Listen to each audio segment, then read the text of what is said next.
Welcome, everyone, to the PW Fan, the ultimate pro wrestling podcast created by wrestling fans for wrestling fans. This is episode 161. I am your host, collector, barber, musician, and most importantly, a professional wrestling podcaster, Talk Wrestling, Tim Gilbert. Now, passing it over to my co-host. And I'm your host, the architect of pro wrestling podcast, Booker Andy. And we are still waiting on the no-selling indie wrestling fan, Jeremy, to join us. He will be here shortly, but we decided to just get the show going tonight. Andy, before we get in today's, the happenings in the world of pro wrestling, let's talk about some social media stuff. Please go to youtube.com/the PW Fan Pod and subscribe, where you can find every single episode on video and gives you a bit of a visual counter compadre to this audio podcast. You can see our faces being very goofy and ugly. For shirts, go to prowrestlingtees.com/the PW Fan. And for all other social media, just look up at the PW Fan. For the short time that we'll be on TikTok, Andy, I'm sorry to say all that work that you've been putting in seems like it won't be mattering, because you can find us on Instagram at the PW Fan and on X, which we don't use, at the PW Fan. Yeah. So, it looks like we're going to be making our Instagram the source. We have one. We just don't use it that much. But but TikTok's going under. Isn't it decided? That's what I read. I don't know, man. I read it was done. I'm sure done. It's over. Unless someone buys it. Or something new will be created, as it always does, but it'll be created in America or something. It's done. It's over. It's deceased.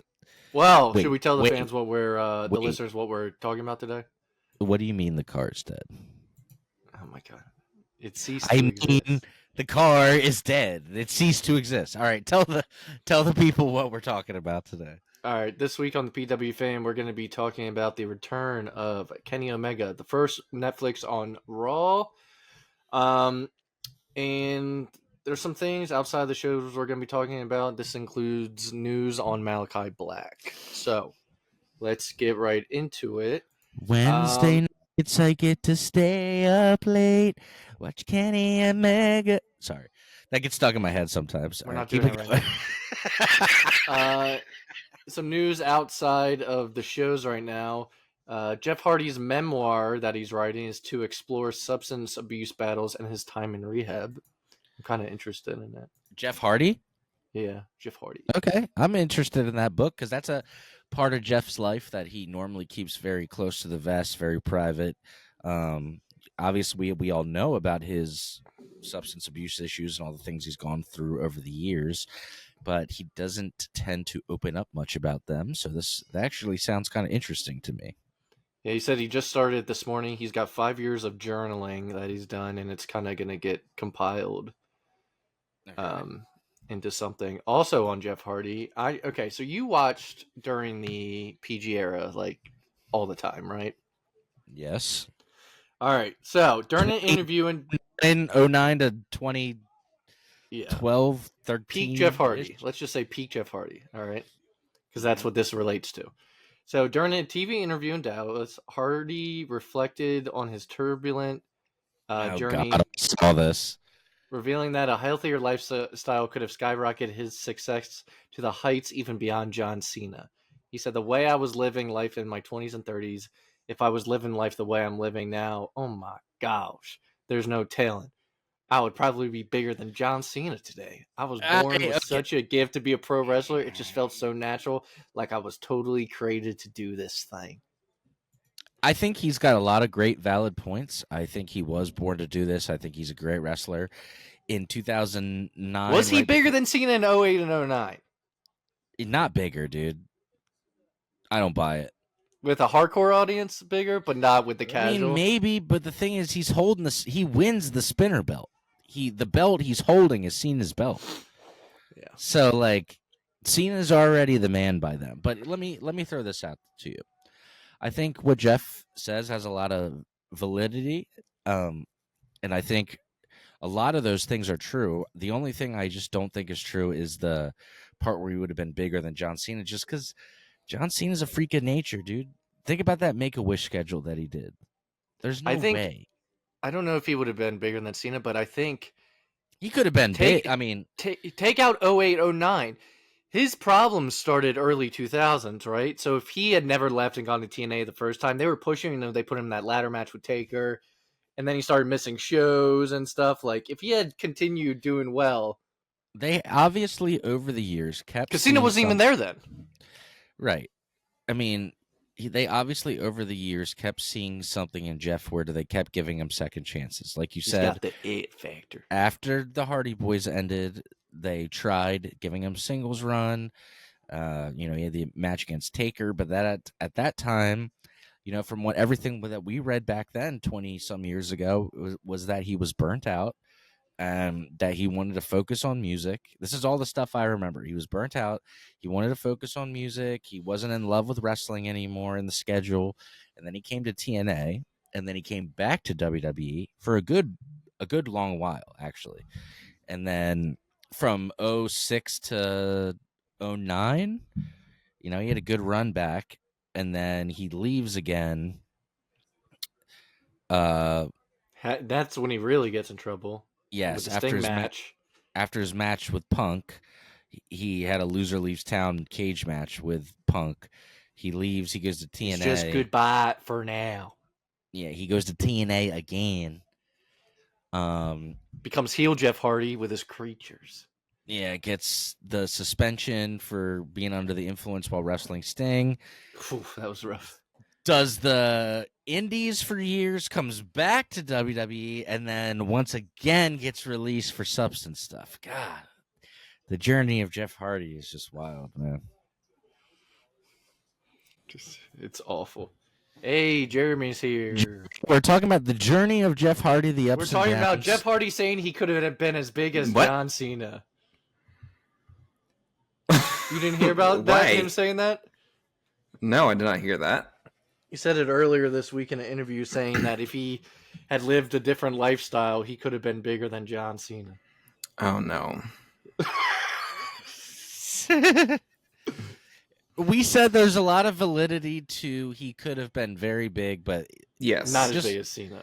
Just between the schedule and the Make-A-Wish appearances, he wasn't going to be as big as Cena. But yeah, no, he had like recap, a we big said star, like if he wasn't burnt out and doing stuff in the early 2000s when they were actually pushing him as a singles guy before he first left the TNA and had continued. But yeah, there's a lot of things I think if he didn't have. How many DUIs does he have? I don't know, man. 12. I'm not joking. I know. I'm being serious. If he didn't have 12 DUIs, he might have been a bigger star. I'll look it up, and Jamie's gonna look it up. Have you ever heard the theory that Joe Rogan? I'm just kidding, just in case you ever come across this. No, but not Joe Rogan. Bro has a lot of money. I'm not trying to get sued. But I saw some clip where like Joe Rogan's like mean to Jamie and like all those. He is sometimes. He's like making him look he's like yelling at, or he like gives him like a dirty look or something. During like his podcast, sometimes Jamie will start responding, and then Joe Rogan looks over and is like, "What are you doing?" Dude, Joe Rogan is one of those pods where like you try to avoid it, but man, I just somehow it's get everywhere sucked too. In. Yeah, it's everywhere. I get sucked in. So Jeff Hardy had 3 DUIs within 10 years. Bubby. Yeah, that would hinder your Wait, stardom. how many DUIs in 10 years? 3 within the past decade or whatever. No. It's got to be more. Wait, than he had other incidences like arrests when they raided his home and stuff, but 3 Okay, well, DUIs. I think that still counts. Well, you guys asked DUI. No, dude. There's no way that this was his only 3. All right, you know what? You're probably right, and we don't want to spread misinformation. I'm just saying. I Jeff thought Hardy comes across this. He's like, "Fuck you guys." He's like, "Fuck this podcast." Actually, what did Coach say about this? That's what we listened to, right? All right, we're not bringing up the coach ever again. Well, Jeremy, we I guess it really doesn't matter what we think about the coach because we are saying goodbye to the TikTok audience as we covered at the top of the show. The end is growing near. On the 19th, TikTok goes away. See, it is legit. So the 19th, it goes away? Yeah. 2 hours ago on Bloomberg, China discusses sale of TikTok US to Elon Musk as one possible option. That's not a good option. No, because then it'll just be, dude, X is the filth of the world. Anything awful and disgusting or pornographic or evil or just dark, it's all on X, unedited. Yeah. But then TikTok And I denies get it. report China is looking so apt to Elon. So Here's the thing. I get that the freedom of speech and like here's the thing. People can feel how they want. I when I hear Elon talking about that stuff, I'm like, all right, I know what you're going for. he's gothic MAGA. The gothic MAGA. No, I am gothic MAGA. All right. Stupid jump. But dude, I don't know if Elon's the guy I want to make mad. He has too much money. But he'll get a chip in my brain without me knowing. Yeah, you'll wake up, you'll just already have it in.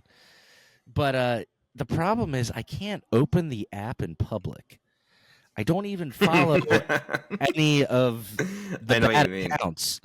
But like, let's say I'm sitting at the bank and I'm bored. I'm like, hey, let's look on Twitter to see what's going on. It's either going to be like somebody being set on fire or like some girl promoting her OnlyFans with like her knockers hanging out. Dude, I was just like, dude, I can't open this app in public, dude. Yeah. Knockers. It's 2001. All right, enough talking about TikTok. Jesus. Can we talk about knockers more? We were talking about Jeff Hardy and somehow got onto Elon Musk and TikTok. This was a wrestling podcast. Can we talk about Elon's knockers? All right. NXT New Year's Evil happened, and we got two new champions, new women's champion. Roxanne Perez lost the title to Julia, who had come from Japan a couple months ago. And then Trick Williams lost the title to Obafemi. I assume both Roxanne and Trick will be on the main roster within this year. I feel like Trick Williams could have been on there this past year, but also I saw a video from Reality Wrestling, Booker T's company. Did one of you send me it? Or did it just pop up? It was Booker T and Zilla Fatu signing a contract for a match in Booker T's. Oh, really? And Booker T brings up Umaga, who's Zilla's dad, and he was like, "You remind me of Umaga," and it was interesting. Umaga was crazy. Picture this: we were both butt naked, banging on the bathroom floor. Wasn't me. I think it was my friend Corey that sent to me. When I said when I said wasn't me, that was automatically the first thing that popped in my head. Sorry, I just had to get it out. Let's talk about Malachi Black. He's gone from AEW. WWE return rumors. You mean Alistair? Yeah, let's talk about him. Really good. Not my favorite person to read stuff from, but Dave Meltzer noted in the Wrestling Observer, the word backstage was that he was gone. Nobody expects him back. There was also talk from WWE that he was expected there when his contract expires. As we know, Triple H is his. The thing about Malachi, the thing about Malachi is that he, him and Tony, they had a little bit of a. That's his Meltzer impression. That's my Meltzer. Meltzer. I don't think he says one full sentence the entire time he's talking. I mean, the thing about Malachi is. So when it comes to the Malachi Aleister Black stuff, if he is going to WWE, who's Dave's co-host? What? Who's Dave's co-host? Brian Alvarez. Yeah, and then Brian Alvarez is like, Dave, shut the fuck up. I'm trying to get through the show. Right, enough talking about them. God. So Malachi Aleister wouldn't be ready until February or March contract-wise, I believe, if that is the case. But we'll get more into that because there was a lot of things that happened on AEW this week that just pushes that further into being true. Things that were said. Don't ever yell at me again. All right. Well, let's get into AEW Dynamite. Will Ospreay opened up the show by defeating Buddy Matthews, who afterwards Ospreay cut a promo which he called Buddy Matthews Buddy Murphy accidentally. But let me see. So Ospreay tried to cut a promo. He basically made it sound like Matthews needs to, be his own man, I guess you could say. He didn't need a leader Yeah. like Malachi. And the same thing will happen later with Cope and Brody King. Who? Cope. Yeah. Cope's new shirt that says Legend, but it's Edge. It's not spelled Legend like how Legend normally is. It says ledge, and then the back it says, "I've been doing this before you had pubes." Oh my god. The Hurt Business crashes Private Party's championship celebration. They warn them that they want the tag team championships. This led straight into Bobby Lashley dominating and defeating Mark Briscoe. Dominating Mark Briscoe. Dominated him. All right. He did. It was kind of a squash match. Yeah, I'm just kidding. No, okay. You just like my wording. Yeah. Then we had the Casino Gauntlet match for the World Championship opportunity. The order went Jay White, then Hangman, then Wheeler Yuta, then Ricochet, who came out to Swerve's music. Then switched to his music. And he did the laugh in it. Yeah. Then Adam Cole, Daniel Garcia, Power. Good at it. Huh? I'm getting pretty good at it. I've been practicing. After Ricochet, Adam Cole, Daniel Garcia, Powerhouse Hobbs, Roderick Strong, Lance Archer, Kyle O'Reilly, and then lastly Jeff Jarrett. Dude, how respectfully, Lance Archer, I love you. You were on MTV Cribs or Made or whatever it was. He was on Room Raiders. That's what it was. They went to his house and they saw that he liked wrestling. But how does Lance Hoyt, a.k.a. Lance Archer, still work there? I don't understand. There's a lot of people that I feel that way about. He only shows up like once every 3 months. The red mohawk. Lance Archer. So the winner was Powerhouse Hobbs. Renee interviewed him afterwards, and he said that Moxley was the reason he was in AEW, but promised to put him down next week at AEW Dynamite Maximum Carnage. It's the fucking worst names, dude.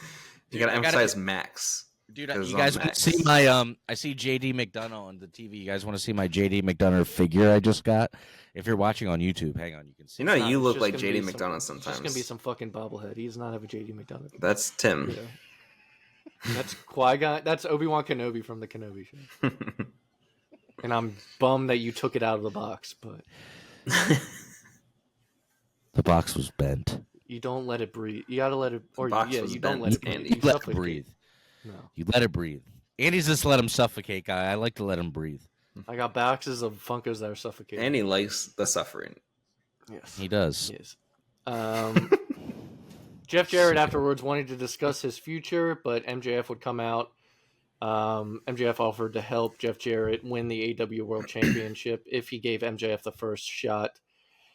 Jeff Jarrett would call MJF entitled and refused his offer, slamming the microphone into his chest. Kind of disappointing after coming off a feud with Adam Cole, which wasn't even a great feud anyway. In the end, now you're putting MJF with Jeff Jarrett. Thoughts? Everyone's like, respect Double J. No, it's kind of disappointing. I agree. You know what? I just cut Bro Keller's hair over the weekend, and it's right after me, right after Jeremy, actually on Friday. And when I was cutting his hair, he said, "Hey, I went down and did an AEW show," and he's like, "Dude, I hung out and talked to Jeff Jarrett for like 30 minutes." He was like, "Dude was like the nicest guy ever. We had a great conversation." And I was like, "I like to hear that." That's so cool. Good for Bro. We like to see Bro doing good. We love Bro. Yeah. By the way, Jeremy, when you were walking out, he said he was like, Jeremy was just leaving. Like he knew it was you and everything. I know, he looked at me for a second. Literally right after. They were the back. Yeah, because I think I was like surprised because he just walked in, like didn't expect anything. I was like, hey. Oh, hey. Yeah. Nice. Nice. Cope had a segment. I'm trying to. Who? Cope. I'm just trying to get used to it, man. He warned the Death Riders that they could not do anything to him that he could not come back from. He mentioned some old things. He said he broke his neck in a match with Eddie Guerrero and kept wrestling. I think he talked about the match with Mick Foley and barbed wire and Was this the promo, the Tim that you sent me when it was like the crowd was like silent? It was so bad. And you can hear him like like breathe into the mic. He's like, me and FTR are good friends. Well,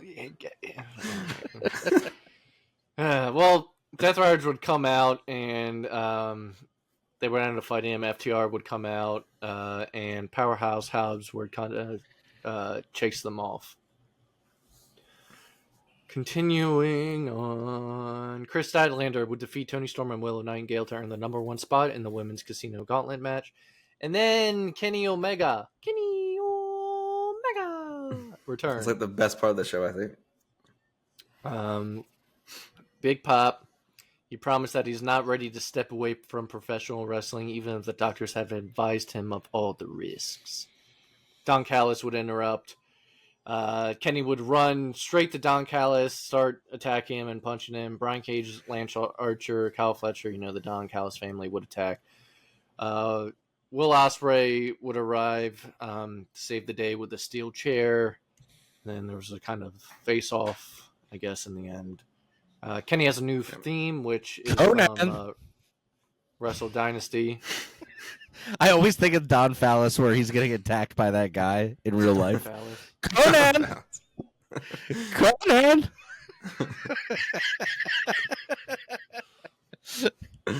That was Dynamite. You guys don't remember that? I do. That. I'm just, it's my job to ignore and keep pushing forward.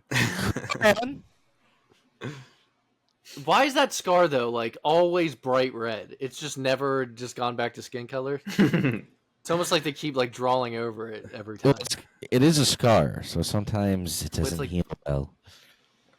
I mean, Conan! Conan! There, I hope you're happy now. I acknowledge it. Collision! Cope would defeat Big Bill.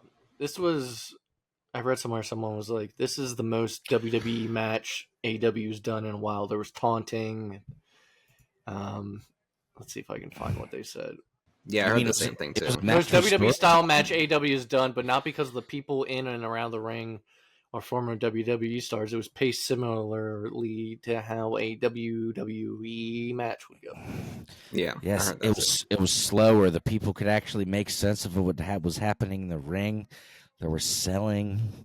And I'm sure it was because of the two guys. Like they were in WWE. They probably just agreed to that. Well, yeah, that's probably the style that they're comfortable with at this point and know how to do. Yeah, exactly. Yeah. Bill is big. Hangman Adam Page would deliver a promo pre-taped from backstage, challenging Christopher Daniels to a Texas death match. Speaking of Texas, All In Texas is going to go head-to-head with a Saturday night's main event on Peacock. I mean, hopefully that beats it. Like the AEW pay-per-view, I mean. Because that's a pay-per-view. That's their biggest one. We shall see. And Tim shakes his head no. The Rock's like, night. On a Saturday night main event show. Powerhouse Hobbs also had a pre-tape promo afterwards, talking about an upcoming match with Moxley. Brody King would win a squash match, and backstage, Cope would give advice to both him and Julia Hart, saying to take the reins. This added more speculation to Malachi Black being gone, even though the name House of Black is still mentioned all over TV. And then we had the main event, which Chris Jericho would defeat Dax Harwood. The Learning Tree, the rest of them would attack afterwards. Cash Wheeler and Cope would come out to help. The Death Riders would come out. Moxley was about to give a concerto to Cope until Powerhouse Hobbs comes out, takes out the Death Riders, ending the show. They just love these brawls at the end. It's like late days of WCW where everything ended in a brawl. I hate it. Fucking hate it. That's how they end every show right now. I know, lately. I am curious, Jeremy. We'll talk about it next week. Have you started any of tonight's Raw? Yeah, just Good a little shit. bit of it. Yeah, Okay, so you It is. saw the first 2 main segments. yeah. Such good shit. Good shit. My egg. You think he's saying that The still? rock in the egg. Rock in the What? Dude, that was so bad. Remember, like right before Vince like finally left, how fucking bad Raw was. Where he's like, he got out of the limo with the Fabergé egg, and he's like, "Oh, Yeah, the egg. Rock's eggs worth You know what's- $100,000." Let me ask you: when Andrade and Malachi Black came to AEW and Christian did, were we doing the show? Yeah, Yeah, we did it with Punk debuting, I think, or that we did it That was right before. after that. That would have been before. Believe Or it or Punk not, would have been after. for the newer listeners who maybe started listening last year or even this year, we actually at one point were I would say we were a more pro AEW podcast, and we would make fun of That's how The we reason started. why the reason why I bring it up, It started Reason why I as bring- a very pro AEW podcast. reason why I bring it up is because, yeah, I mean, we started this almost fresh out of the pandemic era. Right. Yeah, When because that's when crowds came AEW 2021 was their best year ever. But that's why I bring it up, because when all those debuts happened, I remember saying WWE better watch out. And now like Penta, Andrade went back, Malachi Black. Well, they had that window of a chance to like really be a competitor for them, and then Cody it came, closed. CM Punk came. Yeah, now it's So, closed. The turns have tabled. The turns have tabled, guys, and The turns have tabled. I Why think are we you all. the way that you are. Why are you the way that you are? It's my favorite To line be- of the whole series.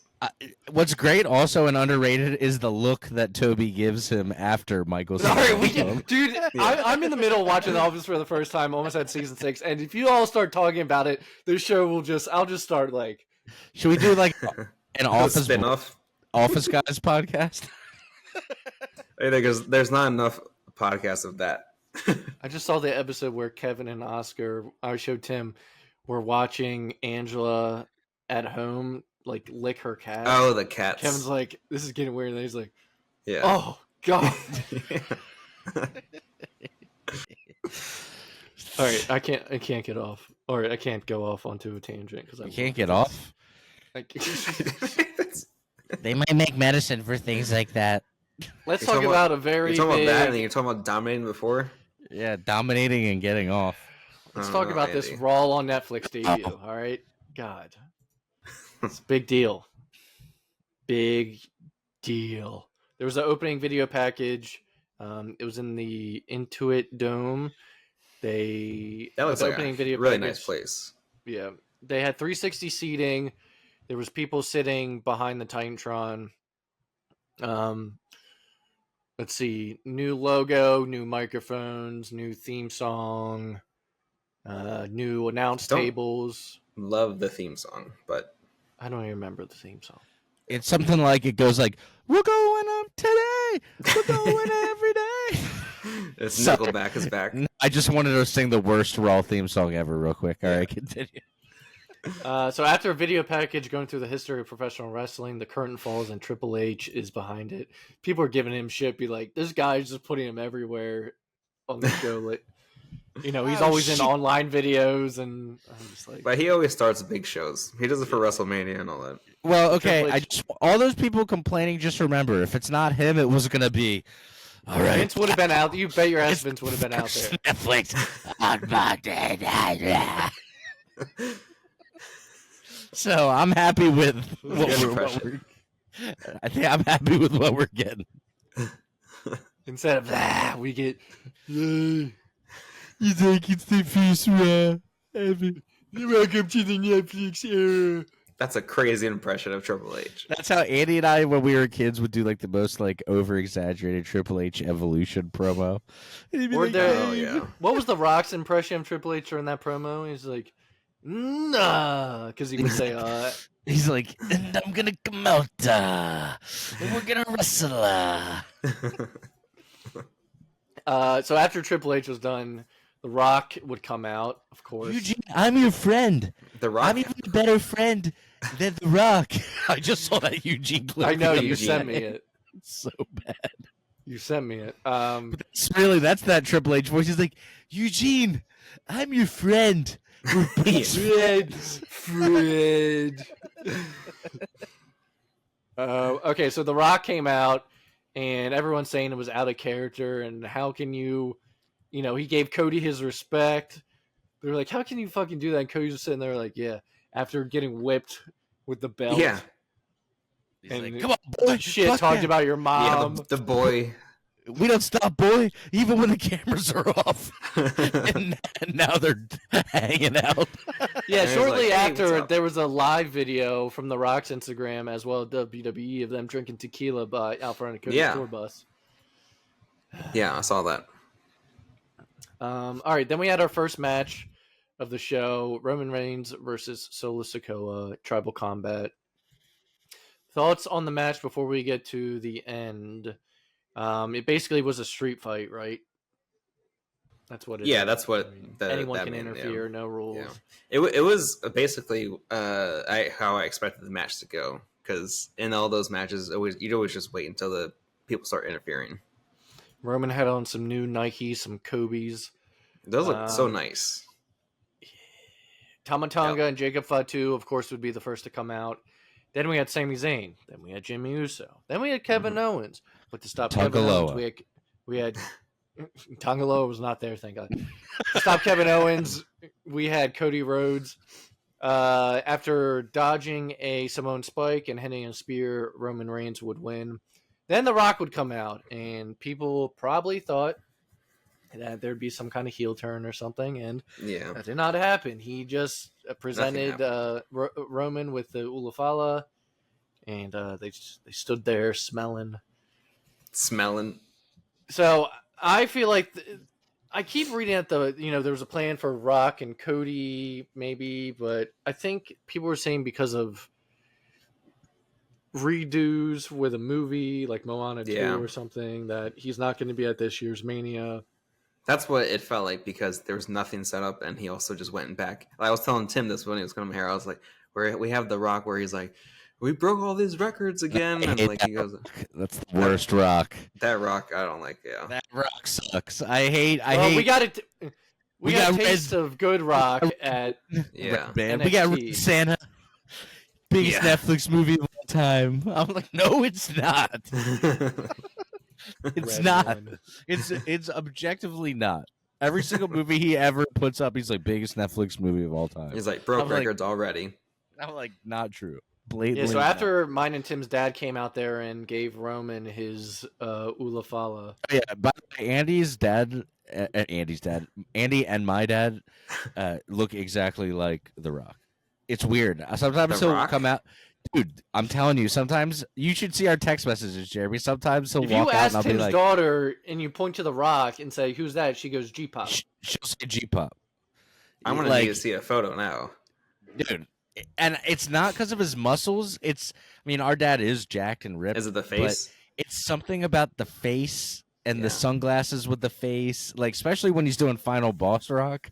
Like when he walked out, I was like, I texted Andy, I said, Dad? Question mark. Yeah, he did. He did text me saying that. That's too funny. I'll find a photo. Yeah, find a photo, but send in the group chat then. Especially when Dad has like the Ray-Bans on. That's when he's like full Final Boss Rock.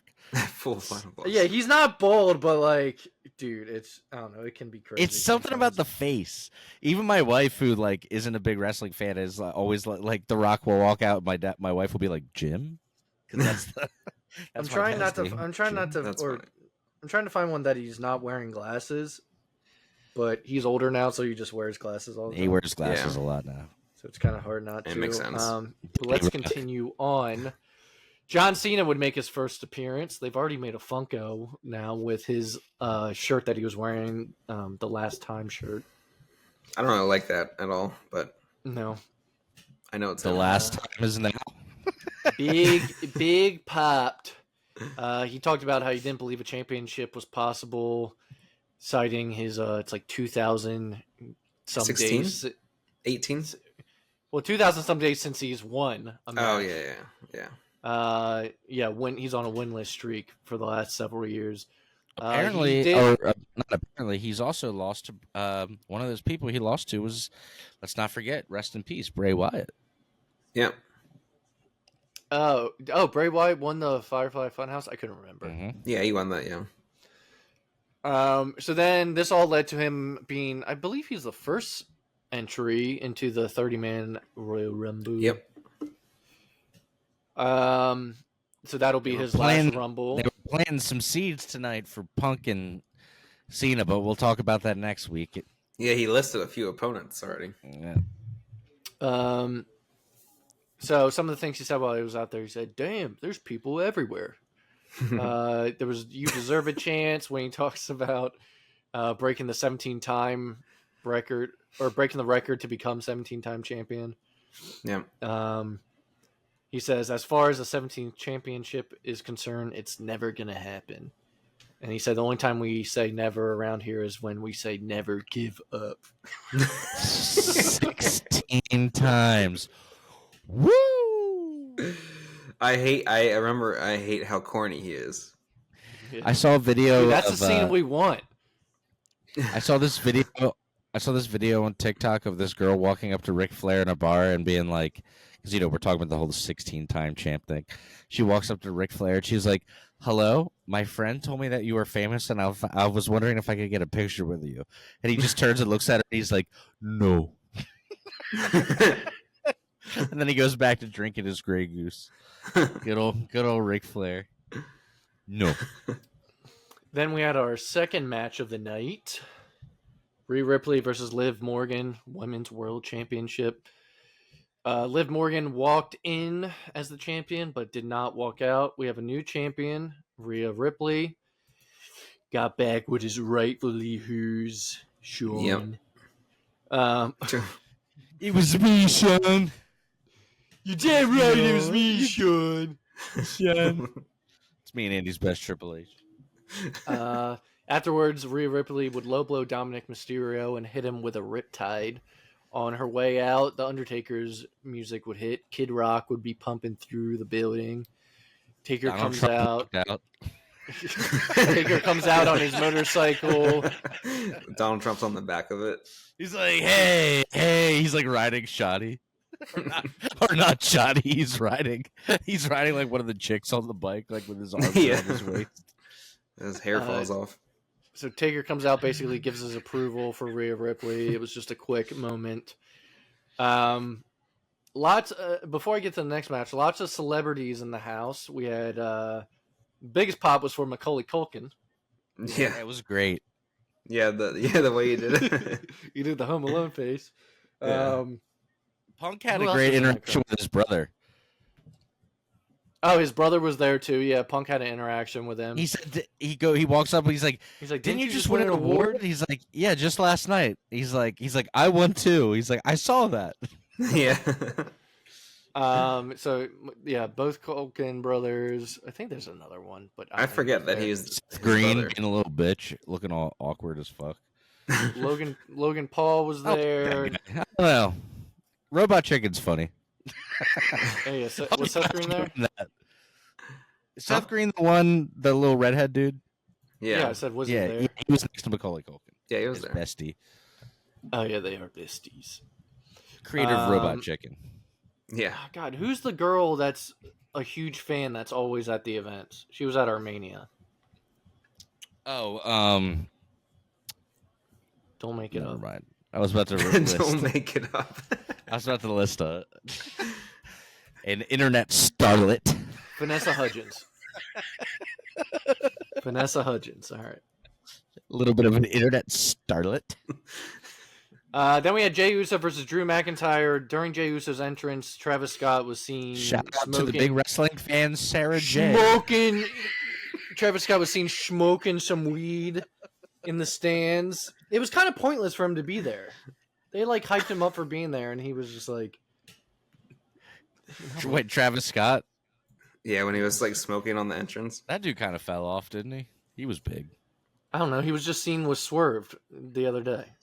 Yeah. I mean, that tells you how much he fell off right there. All right, Swerve didn't do anything. Swerve is great. All right. I'm just kidding.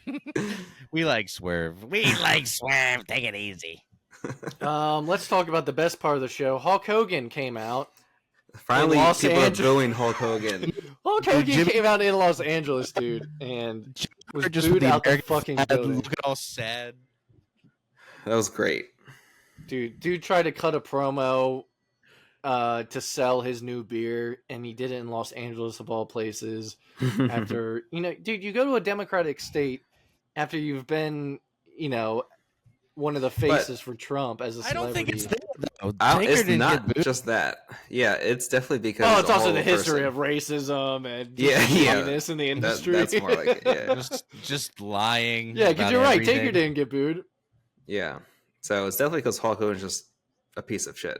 How many times do we have to teach you, old man? I love that clip that's been going around the SpongeBob. Or the clip of someone playing a 2K game, and it's just all the black wrestlers beating up Hulk Hogan yeah. in the corner. I love that one. Yeah.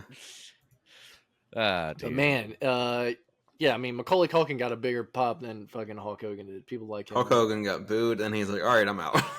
Well, there was a rumor. Did you see it that they're like, "All right, we're gonna choose what cities to bring Hulk out at," and because I'm sure Hulk like paid WWE to like help him promote his fucking beer, like a partnership. But also, they're like, we need to have him go heel. So maybe we bring back the black and white Hogan.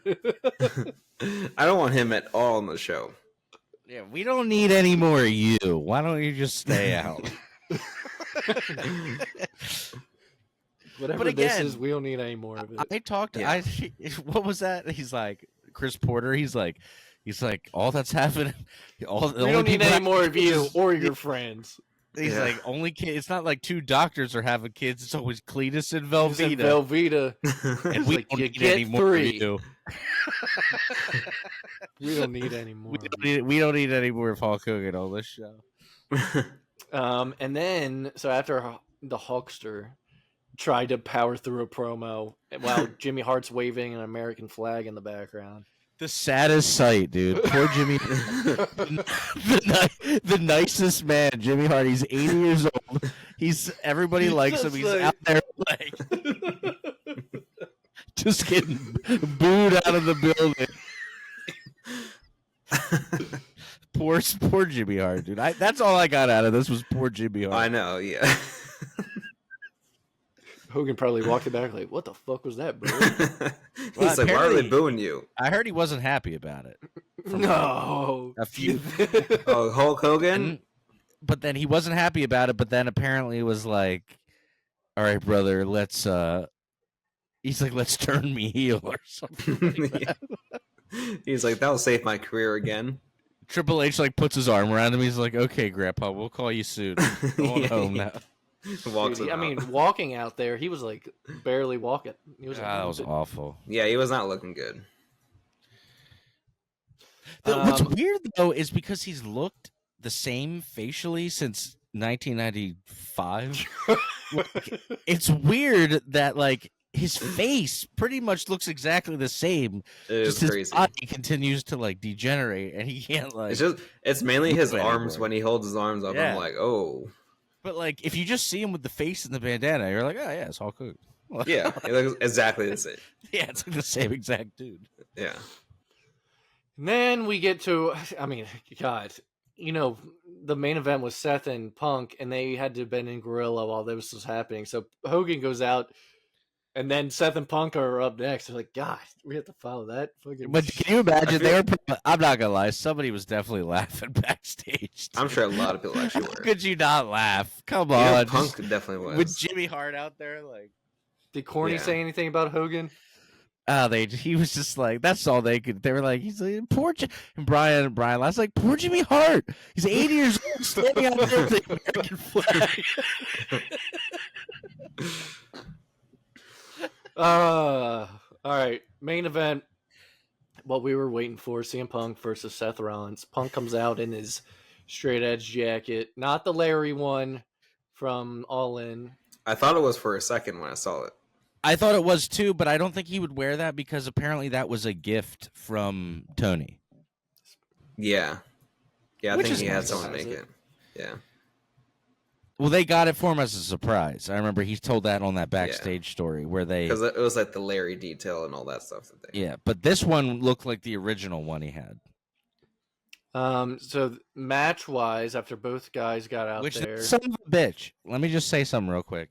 I tried to recreate that jacket for the straight edge skull jacket for a show that we were playing on Halloween 2 years ago. Not the Sting show. 2 years ago, I tried to do that. I could not find that damn zip up windbreaker thing track jacket anywhere. Like, not even something that was close. Like, I ended up finding one that was like, but like, yeah, that white and black thing, it's like impossible to find.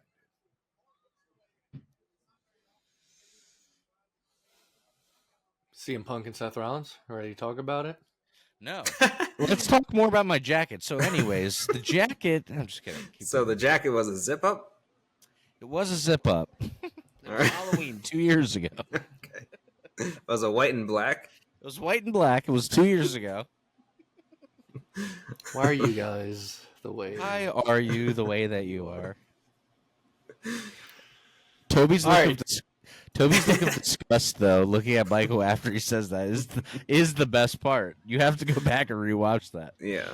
He looks at him like, I'm just like, I don't do anything wrong. You're a piece of shit. I like the part when Toby comes back and Michael once again fired, so he tries to get him to fight him and punch him. Yeah. And then it later shows Toby at his desk, just like, Wait, you've already gotten from Goodbye Toby to Toby coming back? I'm about to start season 6, yeah. Wait, has Toby broken his neck in South Africa? Or in Costa Rica, yeah. Yeah. Yeah, he's back. He's back. And when he comes back and then Michael Scott doesn't know that he's back. Anyway, Yeah, and that's when the "Oh God, no" meme happened. Yeah. don't you cry no more. And That's like season 1. yeah, when he's after Goodbye, Carol my breaks up friend. with him, he just listens to the Apple Prime Music 30-second clip over. And Yeah, he over. just plays the chorus over and over. All right, All right. CM Punk and Seth Rollins, guys. This is an office podcast now. CM Punk, Seth Rollins, felt like a fight. You could feel the tension, I feel like, as you're watching it. Before we get into winner, how did it live up to what you guys wanted to see? I like the match. I thought it was very good. It was very good, yeah. And Somebody I thought, told me, bro, when I was cutting his hair, was like, I heard that they botched the finish. And I was like, I don't think they botched it. It just wasn't as smooth as when he did it to Moxley at AEW. Wasn't Seth like? I thought somebody said like Seth got hurt or something towards the end of it. That's why I'm talking about the part where he like hits the ropes, he falls on him, and then Punk like power lifts him. Well, up he had to give trouble him the standing up. GTS. Yeah, it just didn't look as good as when he did it to Moxley, because I think Moxley jumped a little bit and helped him out. Yeah, I think so. Yeah.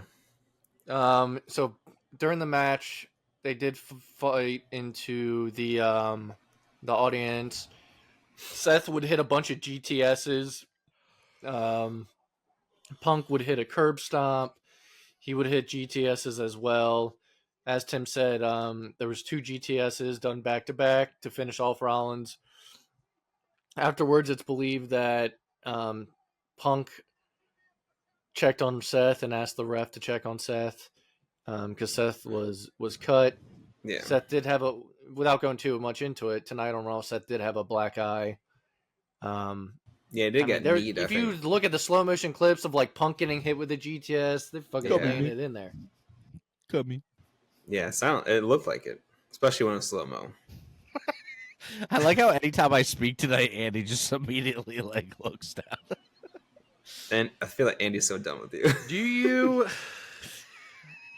Do you believe what people are saying that Seth carried Punk? No. Some people are like, Seth looks great, and then other people are like, fucking Seth carried that match. What? I mean, I think it takes 2 I thought they just did really well to put on a good match. But yeah, both of them did. Yeah, I don't buy that. Um, But Do you overall, think- that. Oh, God. do you think this is the end of them, or do you think they have more matches coming? More matches. Yeah. Because this was just a singles match, right? They got to Yeah. put this thing on live or premium live event. Well, did you see the thing that? Oh God, did I send it to you guys? Bully Ray was PLE, saying. PPV, whatever you call it these A days. PLE sounds so stupid. I know. I'm trying to get used to it. Pay-per-view, I don't know, for some reason it just sounds good. We're gonna watch it on pay-per-view Sunday. You can't only say that same voice with premium live event. We're gonna watch it on premium live event. Yeah, it doesn't- All right, it this doesn't is what I work wanted to this way. play here. This is what Bully Ray said. All right. Oh, no. I think last night was bigger than any WrestleMania. And I even include the Oh, I heard first this. WrestleMania when I say that. This was on another level because I don't think that the WWE or any pro wrestling show has ever had the reach that that show last night had, now being on a platform like Netflix. To me, last night was the biggest show in the history of the WWE. Do you think it was bigger than any WrestleMania? Yes. Who was in the main event? CM Punk and Seth Rollins. Who went over? CM Punk. Who's the last person we saw? CM Punk. What was CM Punk's biggest crux before he left? Not being in the main event at WrestleMania. But your opinion was last night was bigger than any WrestleMania. Yes. That's a hell of a moment for CM Punk last night. And I Yeah. Also, can you just fucking tell how much Bully Ray is influenced by Paul Heyman in the way that he speaks?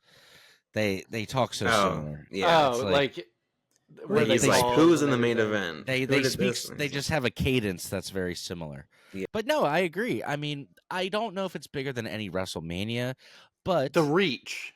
the reach of what You can tonight- get Netflix easier around the world than Peacock. which is why true. The Rock, and this is what we've have to start understood. the show. This is why he started the show, and this is why he didn't.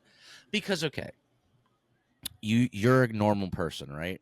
And you know The Rock from, like, you're like, I remember The Rock was a wrestler, but then you remember he's like an actor now. If all of a sudden you turn on Raw and The Rock's out there cussing and fucking and doing all of his final boss stuff, you're gonna be like, fucking on you're gonna be like, whoa. You're gonna be like, whoa, The Rock's going ham. Yeah, that's And, why like, he's the first thing you see. But I Yeah, think get that's you why in. he played it safe and went with, Red Santa, biggest movie of all time, Rock, because Red Santa. Red whatever it's called. Red one. Who Red Santa. cares? Sounds horrible. Somebody commented on that trail. He posted the poster of it, and somebody said, honestly, I couldn't even make it through 15 minutes.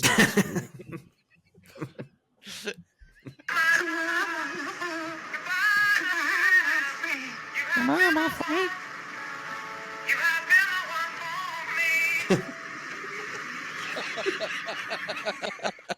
Can we please?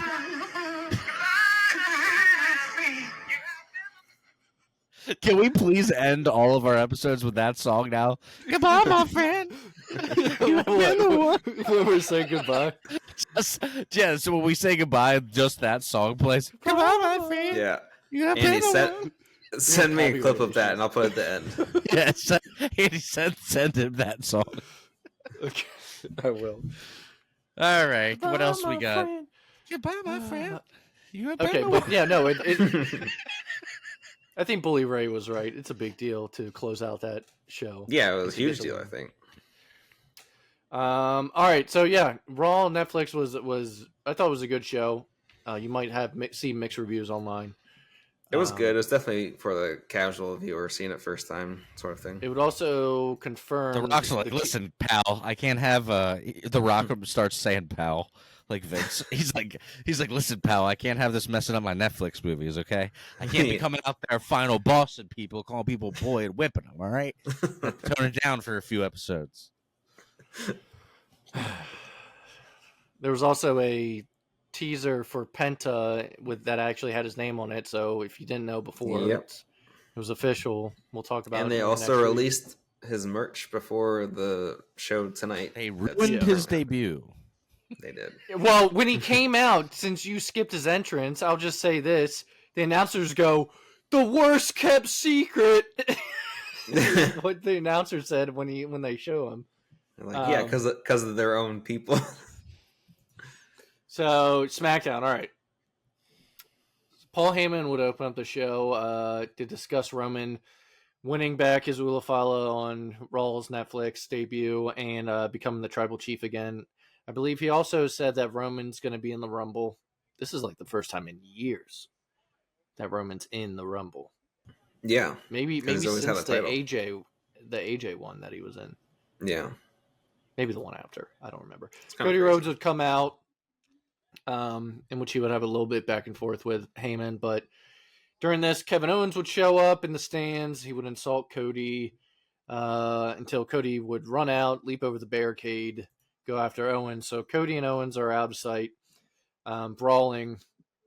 This gave Tama Tonga and Jacob Fatu an opportunity to surround Heyman in the ring and come out. Jim Uso would end up coming out to help out, and then Cody Rhodes comes back.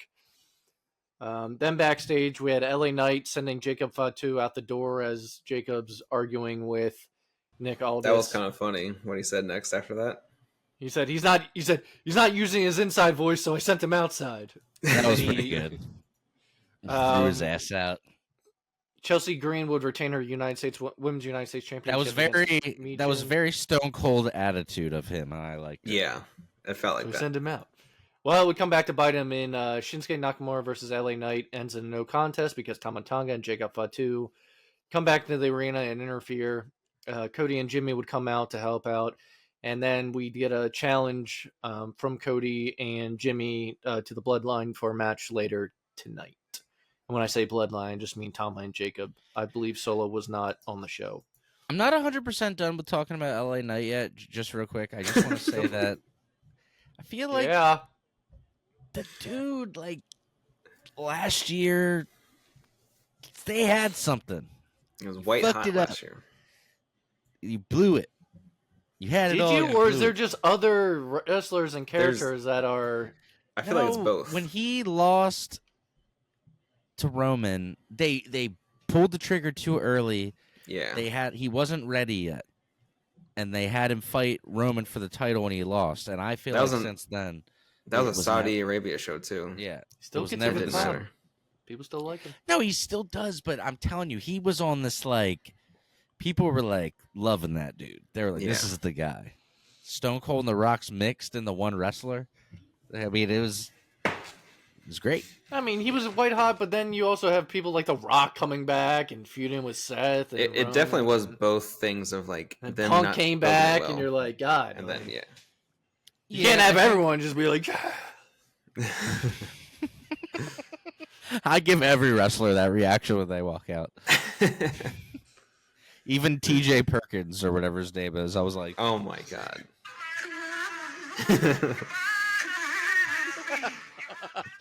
is that the? Are you signaling the end of the show? no, we got 2 more segments.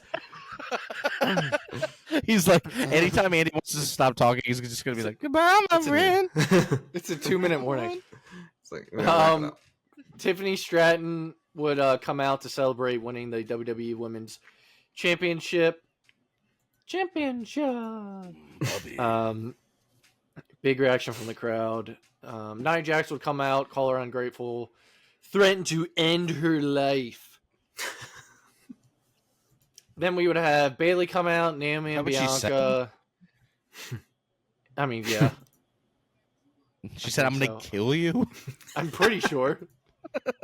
My God. You Bridge just is say like, I want I to will murder put someone. you in the freezer. So, but I thought the promo with Nia, Bayley, Naomi, and Bianca and Tiffany Stratton was just not good. But I didn't see anyone online talking about it. I just thought it was bad. I feel like everyone kind of like just skipped over that part then. Did you guys happen to hear that Jonathan Coachman said that? Well, then we had Nia, Bayley, Naomi, and Bianca having a fatal 4-way. Winner gets a title shot at Tiffany Stratton, and the winner was Bayley. The coach said Main they all event. have kind of issues together. Yeah. Main they event all of the do. show was Tama Tonga and Jacob Fatu versus Jimmy Uso and Cody Rhodes. Kevin Owens would come out, and Cody would go after him, leaving Jimmy Uso by himself. Winners were the Bloodline. Cody and Kevin were seen brawling into the audience, and the show would end with Cody tackling Owens through two tables, movement. I believe. So before we go,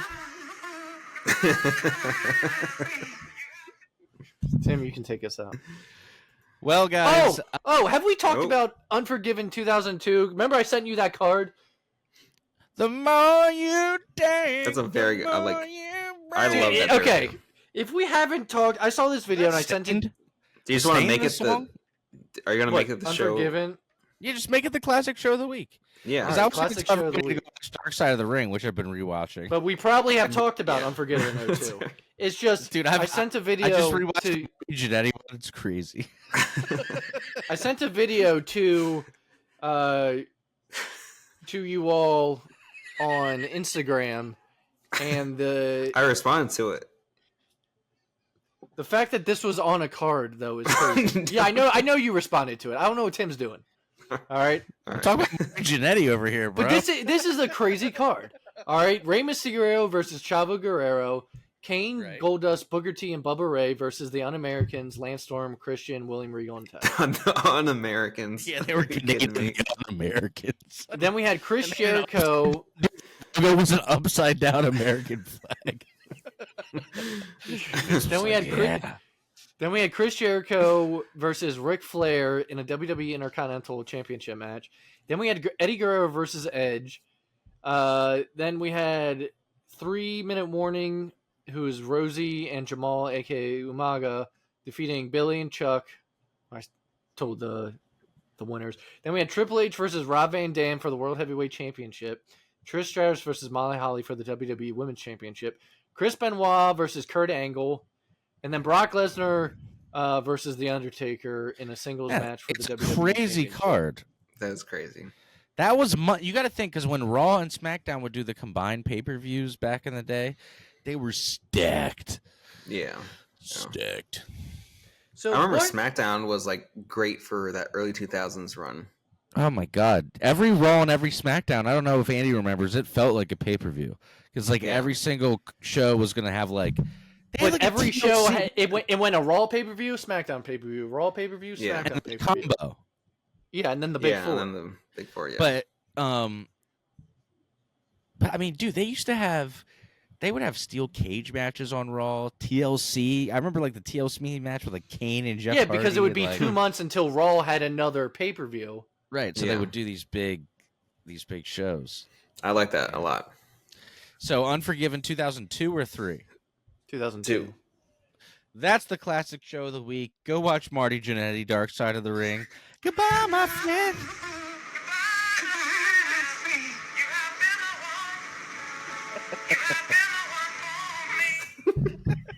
Goodbye, my lover.